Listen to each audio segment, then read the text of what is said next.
Emma Clark from the Brooklyn Public Library, here with Phil Franco, longtime resident of the Williamsburg neighborhood. All right, so thank you for being here. Thank you. And why don't we start off by talking a little bit about your childhood in the area? You mentioned that you were born and raised here, have Yes. a long history. Your mother still lives in the neighborhood. So do you have any particularly vivid memories growing up here? Yeah, very much so. I was born here in 1975. I was born on Skillman Avenue, I was born in the hospital, but my family lived on Skillman Avenue, where my mother still lives today. And I think a lot of the interesting points of growing up here really became clearer to myself and to my friends as we grew up and began to note the experiences of other people in different neighborhoods and how unique ours was. It was very unique to grow up in Italian Williamsburg. And the reason I say Italian Williamsburg is because Williamsburg is a very large place. There's many different enclaves of different ethnicities and groups. And the Italian section where we lived was very unique in that it was somewhat insular. I can tell you, and my friends would definitely corroborate this, everyone knew everyone. I grew up on a block where there were many children about my age. And basically we grew up, it was almost like growing up in a very tight-knit community where, we would be in and out of each other's houses every day. Everyone knew everyone. You really couldn't get away with anything, per se. If I was home doing something I wasn't supposed to be doing, you could be certain that the neighbors would be talking to mom and things like that. There was a lot of outdoor activity, meaning that growing up, I guess that's cultural kind of everywhere these days because of video games and the internet, but we were constantly on the street and playing ball or whatever under the Johnny Pump or the fire hydrant, as non-Brooklynites might say. So I think the vivid memories really in general would be a very close-knit community. Everyone either was related by blood or marriage, and there was a strong sense of camaraderie that lasts throughout life, so that you could be certain that the vast majority of people who grow up together keep in touch. It was a sense of family, which is actually a very cultural thing for Italians. The neighborhood concept is something very unique for Italians. Even those who have moved away would still consider this their neighborhood. So that's something that transcends just Williamsburg. It's a very cultural thing for Italians, where especially Southern Italians, the family was the one unit that was trusted, and the neighborhood made up like a network of families, and that would be trusted far and above any government institution or anything like that. So we kind of took care of each other and were constantly together and really associated more with neighborhood and family than with any other possible identification. So we were from the neighborhood would be a phrase that would be used frequently, and with a very specific meaning. Like if someone was from the neighborhood, it meant they were from Italian Williamsburg, and there was an immediate connection and immediate camaraderie there. More specific memories, I don't know if you're... Sure. Well, just let me give you an example. Most of the people that I grew up with on the block, whether it was Skillman Avenue or for a while we lived on Jackson Street, right here in the vicinity of this library, every one of us continue to keep in touch, whether it be through the internet or physically, or you almost exclusively married someone from the neighborhood. My wife grew up right across the street from the library, actually. And as we got older and we began to kind of branch out, and it was then that we began to realize that there was a certain insularity to it, where, people who grew up in other areas sometimes don't understand the camaraderie and the connection and the real sense of identity with each other. I remember I worked with a woman who once said to me, I grew up in Jackson Heights. She said, and if I met someone else from Jackson Heights, I probably wouldn't know who they were. And if I did, we would not be sitting around reminiscing about growing up in Jackson Heights. Whereas with Williamsburg, it's very unique. You would do that. You would immediately connect, and you would immediately have a certain bond that even if you didn't necessarily know the person well, there's a strong sense of community there. which I think today in general is kind of lacking, whether it be here or anywhere else. But for better or for worse, you kind of knew everyone's business on the block. And it was, in general, it was very much an open community in that, people were in and out of each other's houses. We had block parties frequently. So no one was really an outsider. Maybe you didn't know the people a few blocks away, but there was still a connection there because they were from the neighborhood and you went to the school with them. And so what I see lacking now, just from my perspective, like where I live or even among the children in my school where I'm principal, is that sense of connection and that sense of community. I think that's partially cultural in terms of our popular culture. Kids today make play dates. There was no such thing then. You just rang somebody's bell and you went in the house and it was just expected. Whereas today they'll make appointments and they tend to be more inside. And I live in Queens now, and I could honestly say we've been there for 11 years and really don't know the neighbors very well. I mean, maybe to say hello to. But although our children are growing up on that block, my wife and I discuss a drastic difference in their neighborhood experience from what we had. So. Is your wife also Italian? Yes, my wife is also from the neighborhood here. She is Italian. She is half Napolitan and half Sicilian. So when my grandfather, who was from Naples, found out that she was Sicilian, he immediately told me to sleep with one eye open. He didn't. Oh, no. He didn't like. But by the time he got to know her, he wound up loving her very much. So we actually met in the feast in Mount, and it's kind of a typical Williamsburg story where we met in the neighborhood in the feast. We knew each other from a distance for years. I remember when she was like 7 or 8 years old, and I knew her parents before I knew her. So it was a very typical neighborhood type of situation. Yes, she grew up here as well. Although she went to a different grammar school, her memories would be very similar. And, this particular block where we are right now was where she would hang out with her friends. And she had a very similar experience. Although a few years younger, although in a different school, she would say the same about the neighborhood and the camaraderie. And everyone, there's a lot of character to the neighborhood as well. They were growing up. Everyone had a nickname, particularly the generations before us. The joke was that if you yelled out the word Anthony, 500 people would turn around. So most of the time people would have nicknames, and usually they were colorful. Some of them I probably shouldn't repeat, but it would give you, you would know who these people were. And to this day, I know them by their nicknames. And in some cases, there are people I've known for 40 years, and I don't know their first name.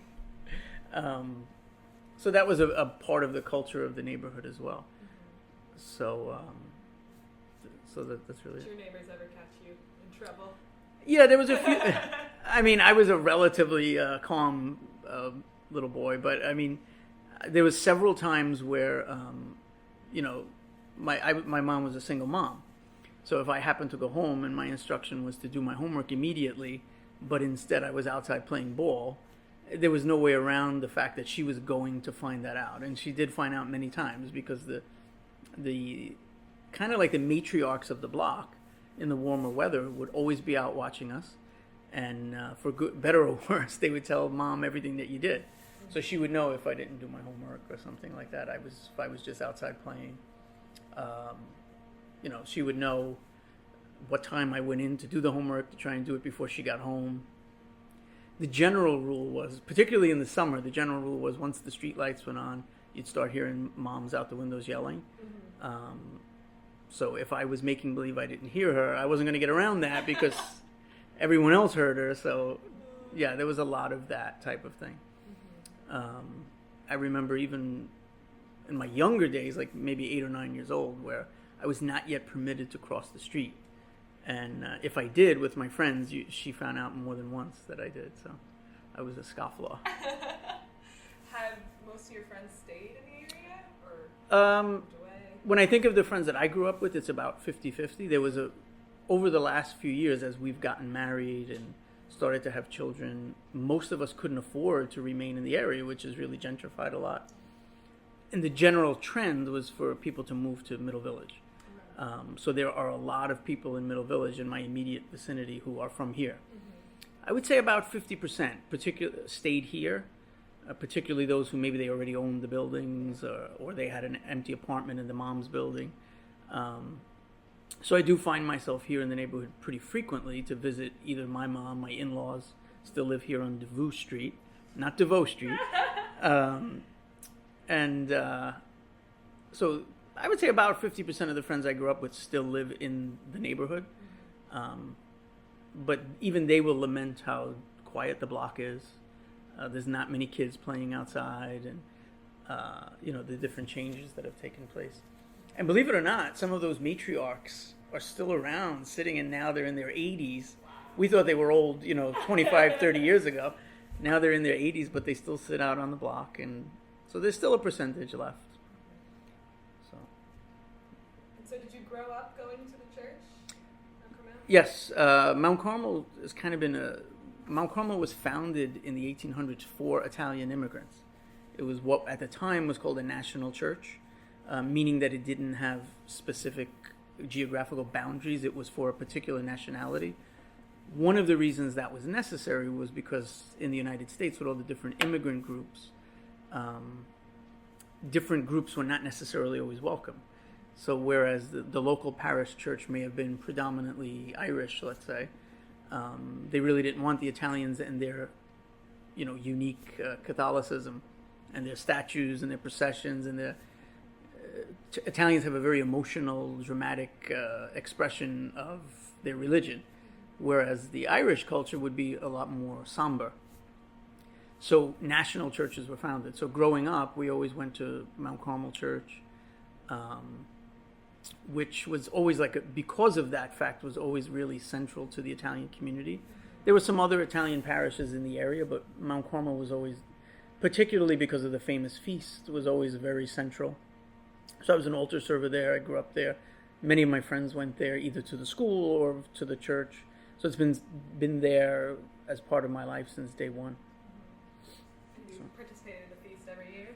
Yes. For a time I was on the executive board, which is, people talk about the Supreme Court, but being on the executive board of the feast is the highest honor anybody could be appointed to. I was the Turk. Actually, while I was the Turk was when I,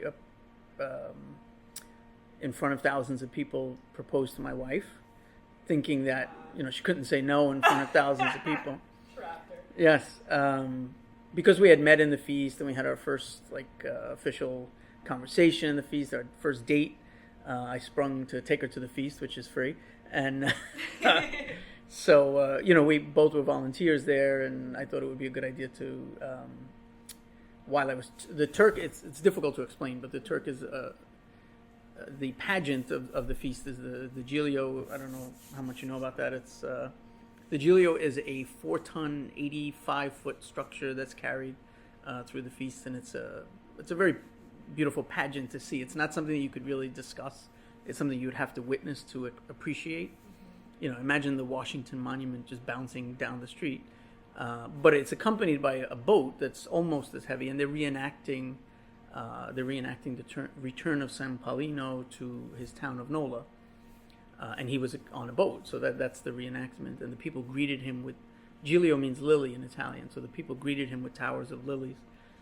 So every year a man is chosen to reenact the boat part, and he's the Turk. So that was my role that year, and that's why I had the opportunity to publicly propose. So that was my way of trapping her into saying it. So. And so your studies afterward, I know, were largely influenced by sort of looking into the history of the church in the area, Italian American traditions. So absolutely, how did you yeah. sort of decide to continue looking into your neighborhood and your Right. history and culture? Well, the neighborhood, as I got older and things began to change in the neighborhood, and we began to, all of us, I think, began to interact more with people from other parts of the neighborhood, which for us seemed like other nations. We began to realize how unique our experience was, at least for someone growing up in the 1980s. maybe people in the 40s and 50s had those similar experiences, but our neighborhood was kind of old-fashioned even in the 80s and 90s. So I was very interested in studying that and appreciating it more. And as things started to change, I guess it brings you to a greater appreciation of what you had.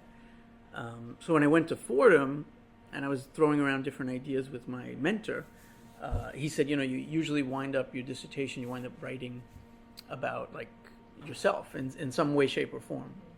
And we got to talking about the feast, the Mount Carmel's feast, and how it was really a magnet for the young men in the area, the young people. And Mount Carmel is unique in that you would have a lot of men involved in the parish. Culturally, Italian men generally are not involved in religion. But one of the reasons for that, I felt, was the feast. So I studied Italian-American popular religion and the way in which it kind of incorporates young people into the church and into the Catholic culture. And that wound up being my dissertation because of that. And it's really that popular religion, meaning things like the feast, things that the people do that are not necessarily coming from the institutional church. That's very unique to Italian Catholicism, and it's one of the reasons we wound up with our own national churches. Some of the more traditional groups, like the Irish, they wanted no part of that. And they didn't like the processions and the, very drama and the fireworks and the Giglio, and so that's how we wound up with our own places.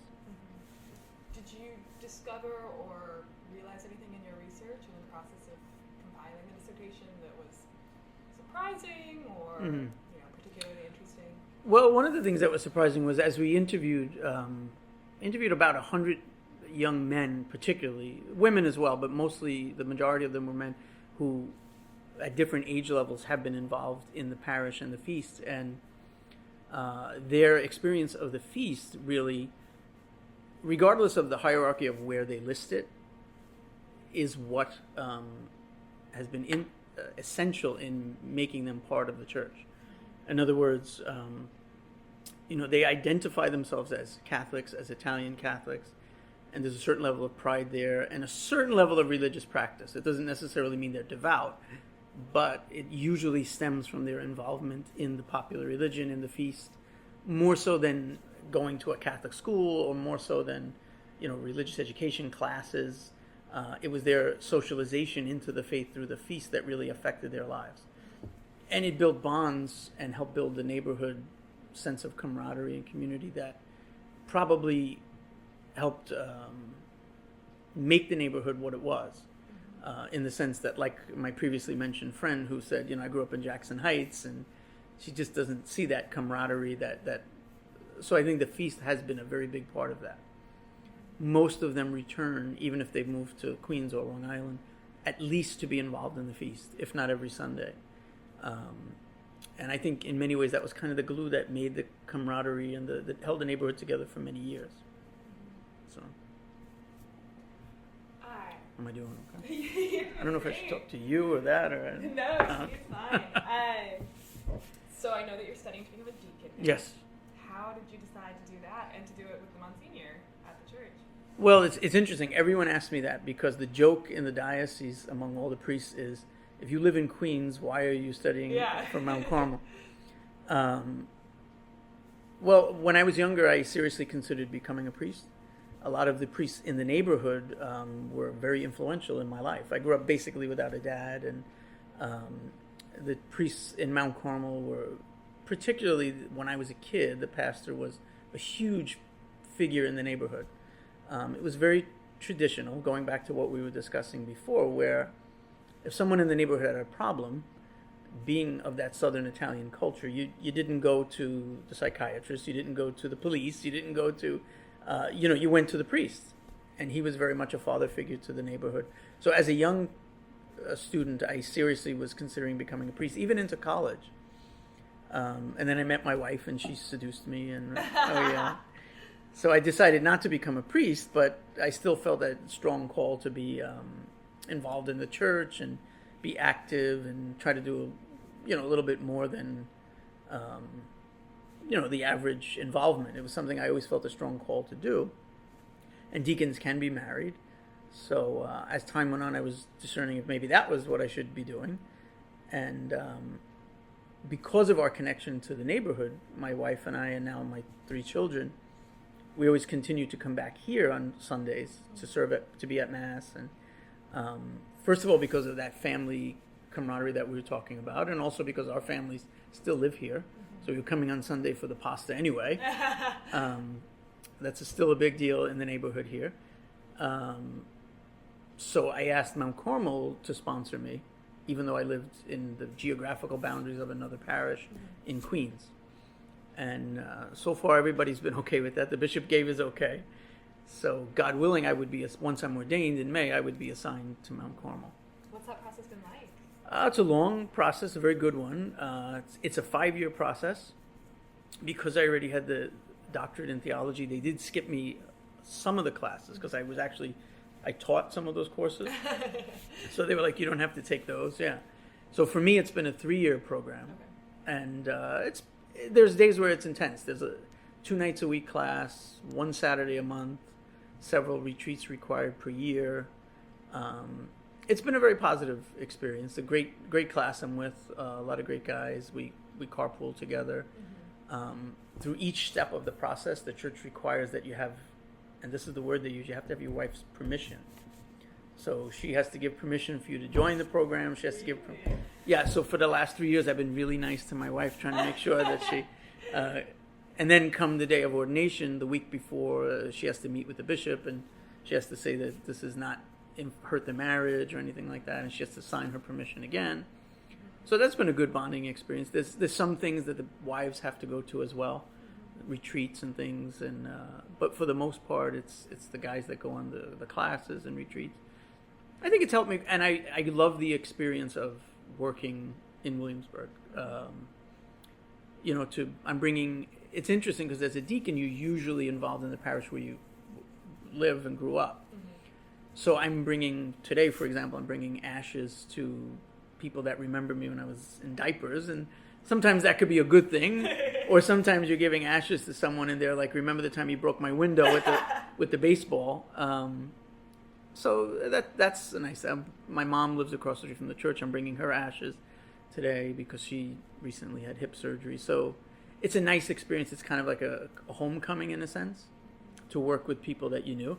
But then there's also a great opportunity as the neighborhood changes to try and reach out to newer people and let them know they're welcome and let them know that there is a place here for them. And so you want to balance the two. So that's been a great experience so far. And I'm going to segue a little bit into the nature of the changes in the neighborhood from your perspective. But to lead into that, we were talking earlier about some things the church has been doing to reach out to a newer population. Right. Do you want to talk about that a little? Sure. I can only speak specifically to Mount Carmel, really. I know a number of the local churches are trying in different ways to reach out. Mount Carmel, which has trying to balance, really trying to balance the traditional Italian, identity that we have, but also at the same time let people know they're welcome. As the neighborhood began to change, especially in the 90s, the first wave of changes, a lot of artists were coming in, so we've tried to do things that might appeal to them. We've allowed, the pastor has allowed anything from comic book shows to displaying of art that people made. There is a theater company now that the parish has that has put on some excellent productions and quality stuff. I mean, they don't just get like the local kid who wants to be in a play. I mean, they really do auditions, and they've done some quality things just to try and let people know that they're welcome. And one of the things that I've been doing is what's called a theology on tap. Mm-hmm. And basically you have a talk about a particular topic in religion, but at a local bar. Okay. And one of the things that Williamsburg does not lack is bars. So I had to make the sacrifice and sample each bar, and it was difficult. It was tough. And some of them are very open. They give us the back room, and it's a national program, and it's not something that Brooklyn came up with, but it actually originated in Chicago. But that's been pretty successful in letting people know that they're welcome. We have a Sunday night mass now to appeal to the people who might not be up early on a Sunday. And that's been working out pretty well. So you do see a lot of new faces in the church, and basically just to be both welcoming and inviting. Inviting in the sense that not just wait for people to come to you, but let them know that they're invited to come in and look at things. And I think personally, the Theology on Tap, the different productions that have been put on, I think those have been successful in letting people at least know that we're not adversarial. There's so many new people in the neighborhood. With many of them may or may not have a Catholic background. They may not be particularly religious, but it's just a sense of letting them know that we're here for you and you're welcome. I think Mount Carmel has done a good job of trying to balance the two. To be a traditional Italian welcoming place in terms of the feast, and we still have Italian Mass on Sunday. There is still a decent population of Italian speakers who come to that Mass. But at the same time, trying to show everybody that they could be part of the place. And I believe the feast is a tremendous way of doing that, because you have thousands of people who are just walking through to see what it's about and make them feel welcome and invite them in. So. And more generally speaking, what are the changes that you've noticed in people? Well, I would say that there's been many changes, some good, some not so good.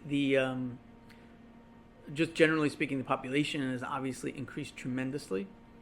When we were growing up, my friends and I sometimes, and I hate to say this, but sometimes we would be hesitant to say we were from Williamsburg, because people associated Williamsburg with the South Side, which had a lot of gang activity and drug problems.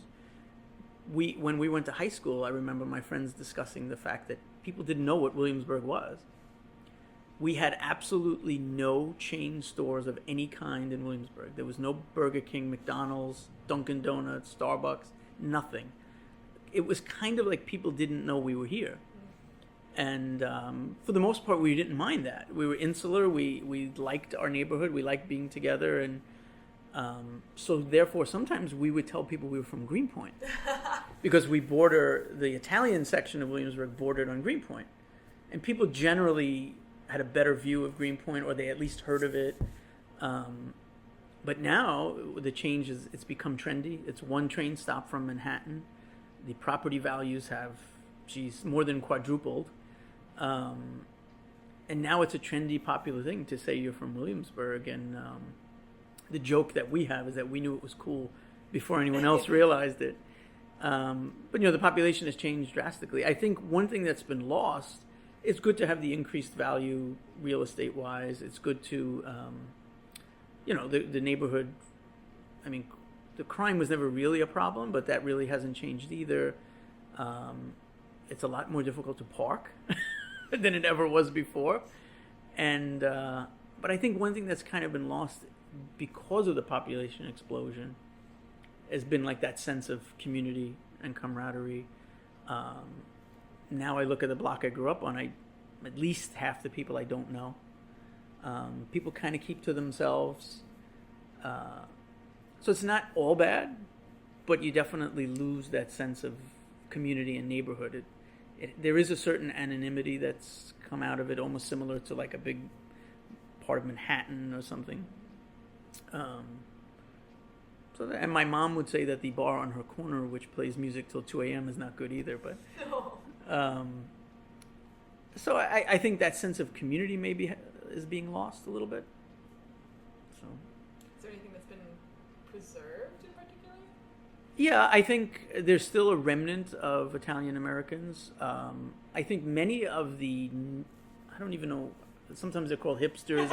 I don't know, I don't want to say anything insulting, but many of them seem to have a nice, genuine curiosity about the traditions of the neighborhood. I really haven't come across any animosity from them.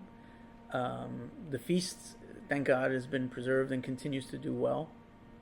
We have some very famous Italian restaurants like Bomonti's that continue to flourish. So I think things have been preserved, especially in regard to the churches and the feast. It's still a huge tourist attraction. We get approximately, last year's estimate was over 25,000 people during the course of the festival, not necessarily at one time, but at least 25,000. On the day of the Giglio, we get almost 10 to 15,000, depending on the weather. So, I mean, that's a big day. So I think that has been preserved and hopefully will continue to be. And like I said, there's been a genuine friendliness, I guess. They like the quaintness of it, the artistry. The Giglio is a wonderful example of folk art for Italian culture. So that's something that the new people tend to be interested in. And in fact, the Brooklyn Arts Council did something about our folk art and the manner in which the Giglio is constructed. So that's been good. And yeah, I think those things have been retained and probably will be.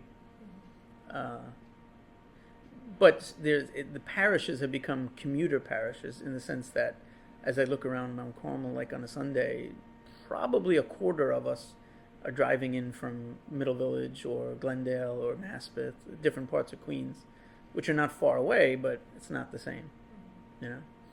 So, sorry. Is there anything else you'd like to add about what we've talked about? No, I just think it's very difficult to express in words the uniqueness of what it was to grow up in Italian Williamsburg.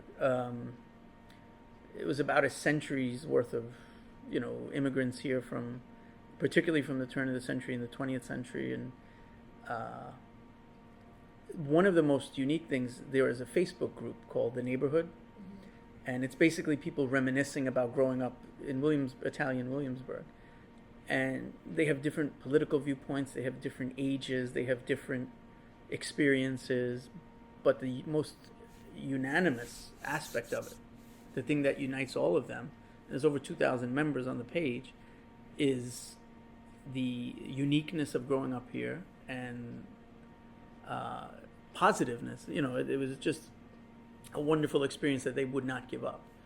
If someone said to me, you could do it all over again and grow up in a very rich, wealthy neighborhood in a mansion, I wouldn't change it. I mean, the friends that I grew up with, they're still here with me, and I wouldn't want to have any other experience as a child. And there was just a sense of safety, a sense of connection, really a sense of family, I think, that's probably lacking in the average neighborhood today, anywhere you go. So there are still Italian enclaves, but even they have become more modernized and individualized. And I think we were very lucky, at least my generation, to be probably the last to grow up in Italian Williamsburg, where even my children won't see that beautiful connection to others, and at least not the same way we did. Maybe they see it during the feast, but it's something I would never give up. I think it was very formative, more so than any formal education. Just that, even today, I mean, people stick together from Williamsburg. And if the joke, I am a principal now in a Queens school, and it's in Middle Village, and the joke is, so who did you hire this week from Williamsburg? So it's kind of that loyalty to each other and trying to help each other out, and that automatic connection. And I almost feel bad for my kids because they're not getting that same neighborhood experience that we had. So that's really it. I'm just babbling now, right? Yeah. Well, thank you so much for taking the time out. My pleasure. Thank you.